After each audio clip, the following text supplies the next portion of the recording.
What is a vocation? We've heard that word thrown around all over the place. We use it in homilies and such, but what is it? We know about the two big ones that are talked about all the time. We talk about marriage, we talk about religious life and the priesthood, but vocation, something actually much more fundamental than what we think about when we think about those two. In the Gospels, in the Scriptures, over and over again, what is it that Christ calls us to? He calls us to love. He says, love one another as I have loved you.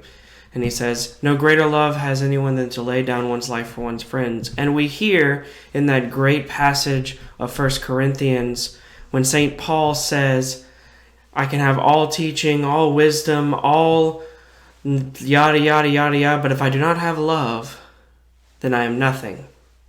It is love.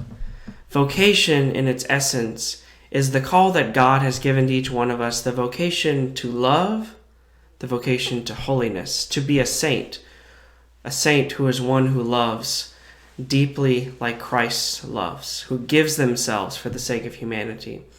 And that's why when we talk about vocations getting more specifically, we talk about living out that call for each one of us to love, to be a saint within the confines of marriage, of that natural vocation that was established at the beginning of time, to love between a man and his wife, between a husband and wife, in order that they can make each other holy and make the world holy and bring forth life.